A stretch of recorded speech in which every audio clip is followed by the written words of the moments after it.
తిరుమల వైకుంఠ ద్వార సర్వదర్శనం టోకెన్ల జారీ వ్యవహారం తీవ్ర విషాదాన్ని నింపుతోంది. టోకెన్ల కోసం ఊహించని రీతిలో భక్తులు పెద్ద ఎత్తున రావడంతో తోపులాట జరిగింది. ఈ ఘటనలో ఇప్పటికే 7 మృత్యువాత పడడం సర్వత్రా చర్చనీయాంశంగా మారుతోంది. ఈ దుర్ఘటనలో చనిపోయిన వారిలో 5 మహిళలు ఉండగా 2 పురుషులు ఉన్నారు. అస్వస్థతకు గురి అయిన వారిని అంబులెన్సుల్లో తిరుపతిలోని ఆసుపత్రికి తరలించారు. రియా ఆసుపత్రిలో 20 మంది, స్విమ్స్ లో 9 మంది చికిత్స పొందుతున్నట్టు అధికారులు వెల్లడించారు. Collector Venkateshwar, TTD EO Shyamala Rao వైద్య సేవలను పర్యవేక్షిస్తున్నారు. బాధితులంతా 40 ఏళ్లు పైబడిన వారేనని చెప్తున్నారు.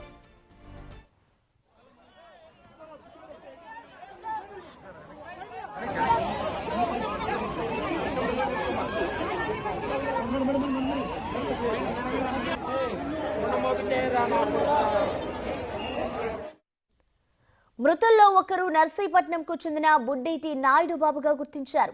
మరొకరు తమిళనాడులోని సేలంకు చెందిన మల్లిగాగా గుర్తించారు. మిగతా వారి వివరాలు ఇంకా తెలియాల్సి ఉంది.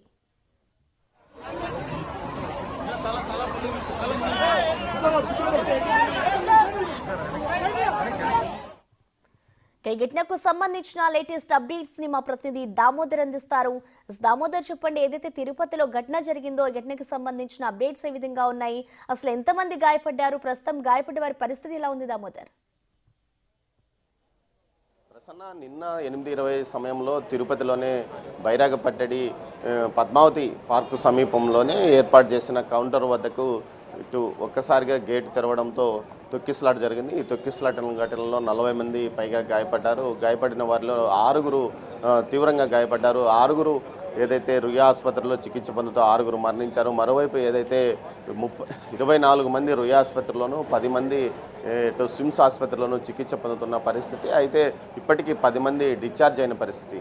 మరోవైపు ముఖ్యంగా తీసుకుంటే ఈ ఘటనకు సంబంధించి నిన్న 8:20 సమయంలో ఏదైతే పద్మావతి పార్కులో టోకన్స్ కోసం పక్కనే సమీపంలోనే రామానాయుడు స్కూల్లో కౌంటర్ ఏర్పాటు చేశారు. పద్మావతి పార్కులోకి ఉదయం నుంచి ఉదయం 6-7 గంటల నుంచి రాత్రి వరకు వచ్చిన ఏదైతే భక్తులందరినీ ఆ పార్కులోకి వదిలారు. సుమారు 10,000 మంది భక్తులు ఆ పార్కులో ఉన్న నేపథ్యం ఒక్కసారిగా 8:20 సమయంలో ఒక భక్తురాలకు అస్వస్థత గురైంది. ఆమెను బయటికి పంపాలంటూ ఒక గేటు తీయడానికి ప్రయత్నించిన నేపథ్యంలో ఒక్కసారిగా వారంతా బయటికి వచ్చారు. ఆ తర్వాత జరిగిన పరిణామాల నేపథ్యంలో ఏదైతే తొక్కిసలాట ఒక్కసారిగా వెనక ఉన్నవారు వచ్చి ముందుకు రావడంతో మొదట్లో ఉన్న వారంతా తొక్కిసలాటకు గురయ్యాయి. ఈ ఘటనలో 6 మరణించిన పరిస్థితి. అయితే వారందరినీ వెంటనే పోలీసులు అధికారులు అంబులెన్సుల్లో ఇటు తిరుపతి రుయా ఆసుపత్రికి కానీ స్విమ్స్ ఆసుపత్రికి తరలించిన పరిస్థితి.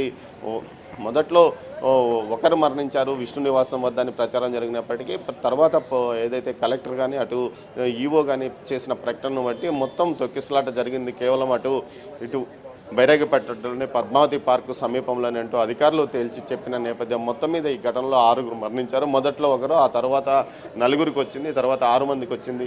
ఇంకొకరి పరిస్థితి అస్వస్థత ఇంకా సీరియస్గానే ఉందని తెలుస్తుంది. మొత్తం మీద 14 మొత్తం మీద అయితే జరిగిన ఘటనకు సంబంధించి పూర్వాపరాలు తీసుకుంటే అక్కడ ఉన్న పోలీసు సిబ్బంది నిర్లక్ష్యంగా ఉన్నారా, లేకపోతే మరే కారణం ఎందుకు తొక్కిసలాట జరిగిందన్న కారణంతో ఇప్పటికీ ఏదైతే విచారణ జరుగుతుంది. సీఎం 11 గంటలకు ఇక్కడికి తిరుపతిలోని రుయా ఆసుపత్రికి వచ్చి ఏదైతే బాధితులను పరామర్శించనున్నాడో ఆ తర్వాత ఆయన టీటీడీ అధికారులతో సమీక్ష నిర్వహించనున్నారు. ఇప్పటికే టీటీడీ చైర్మన్ అయితే ఇక్కడ అధికారుల అలసత్వం ఫలితంగానే ఈ ఘటన చోటు చేసుకుంది. దీనికి సంబంధించి పూర్తి స్థాయిలో అటు సీఎం సీరియస్ అయ్యారు. అధికారులు నిర్లక్ష్యమా లేకపోతే మరే కారణం అన్న విషయం మీద ఖచ్చితంగా వారి మీద చర్యలు తీసుకుంటామని కూడా తెలిపారు. మొత్తం మీద ఈ ఘటనకు ఏదైతే పూర్తి స్థాయిలో అక్కడ జరిగిన నిర్లక్ష్యం ఫలితంగానే ఘటన చోటు చేసుకుందని కూడా చెప్పవచ్చు. మరోవైపు ముఖ్యంగా ఇటు పరిస్థితి చూసుకుంటే తిరుపతి నగరంలో ఏర్పాటు చేసిన 8 కౌంటర్లలో ఈ ఘటన చోటు చేసుకుంది. మరోవైపు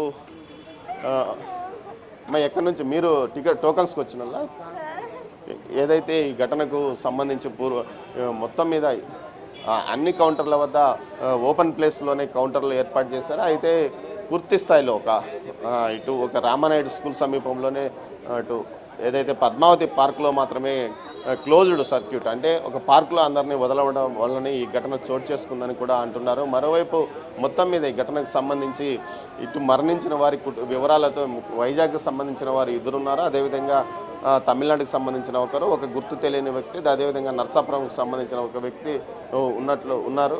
మొత్తం ఇంకో వ్యక్తిని గుర్తించాల్సిన పరిస్థితి కూడా ఉంది.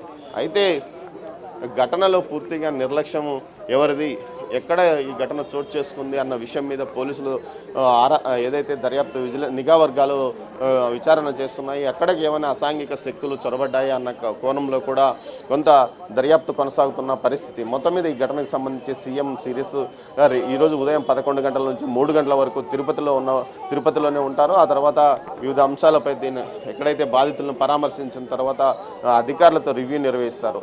రేపు వైకుంఠ ఏకాదశికి సంబంధించి ఈ టోకన్ల ఇష్యూలో ఇప్పటి వరకు 1,10,000 టోకన్లు ఆ టోకన్ల వరకు ఇష్యూ అయినాయి. ఇంకో 20,000 టోకన్లు ఇష్యూ కావాల్సి ఉంది. అయితే రాత్రి జరిగిన ఘటన నేపథ్యంలో కొంతమంది చాలామంది టోకన్స్ తీసుకోకుండానే వెళ్ళిపోయిన పరిస్థితి. అమ్మ ఎక్కడి నుంచి వచ్చారు? మీరు కూడా ఉన్నారు, టోకన్స్ తీసుకొని వచ్చారా? ఇక్కడ హాస్పిటల్. ఎక్కడి నుంచి వచ్చారు మీరు? మేము వైజాగ్ నుంచి వచ్చాం స్వామి. వైజాగ్ నుంచి వచ్చాం వైకుంఠ ఏకాదశికి. లైన్లోకి వెళ్ళాం, సాయంకాలం 5 గంటల లైన్లోకి వెళ్ళాం. 5 గంటల లైన్లోకి వెళ్ళి మేము ఉన్నాం. 7:30 8 ప్రాంతంలో ఒగ్గేశారు, పొలవమని ఒగ్గేశారు. మా ఆవిడ కొద్దిగా ముందు నుంచో, మేము వెనకాతలు ఉన్నాం. అయితే మా ఆవిడ ముందు వెళ్ళిపోయింది కదా మేము అనుకున్నాం.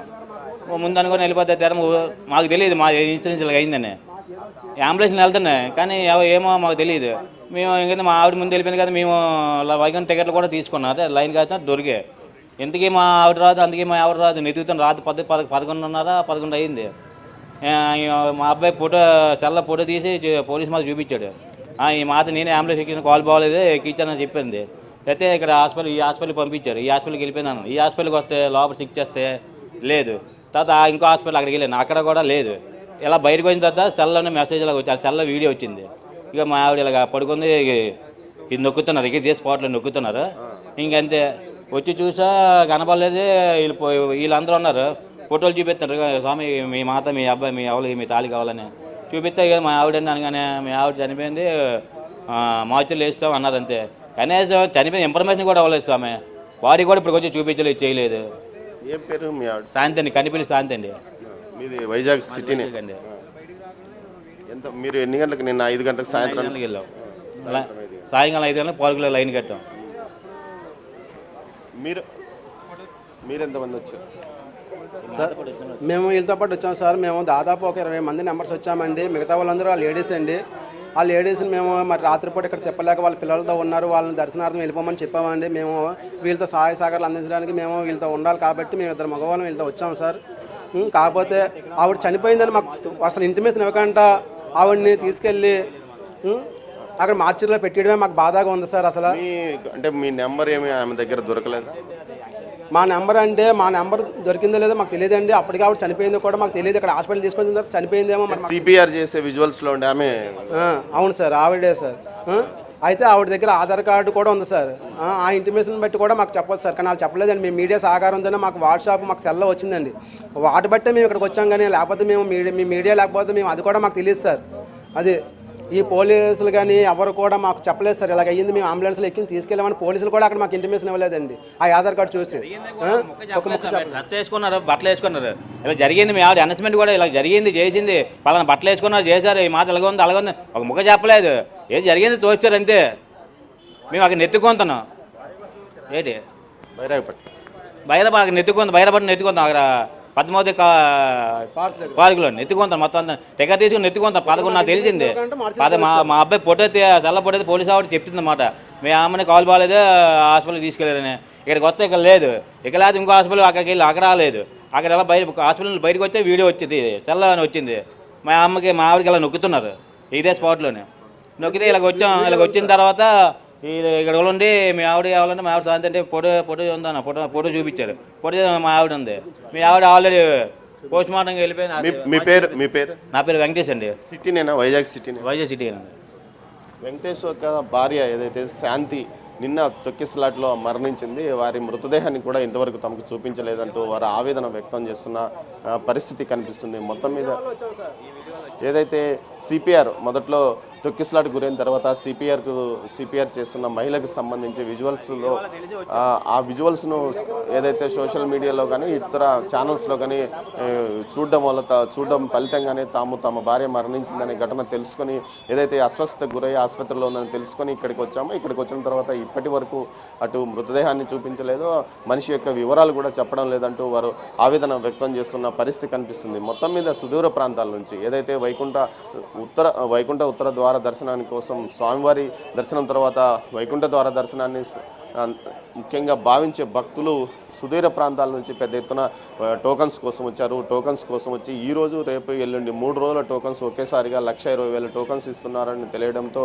పెద్ద సంఖ్యలో భక్తులు అటు ఆంధ్రప్రదేశ్ ఉమ్మడి తెలుగు రాష్ట్రాలతో పాటు అటు కర్ణాటక, తమిళనాడు, తెలంగాణ ప్రాంతాలకు సంబంధించి ఏదైతే మహారాష్ట్ర నుంచి సుదూర ప్రాంతాల నుంచి కూడా భక్తులు వచ్చి క్యూ లైన్లో నిల్చున్న పరిస్థితి కనిపిస్తుంది. అయితే వీరంతా కమ్యూనికేషన్ గ్యాప్ మరో కారణం కానీ ముందుగా 5 గంటలకి అటు పద్మావతి పార్క్లో అంతా చేరుకున్నారు బైరాగపట్టడిలోకి.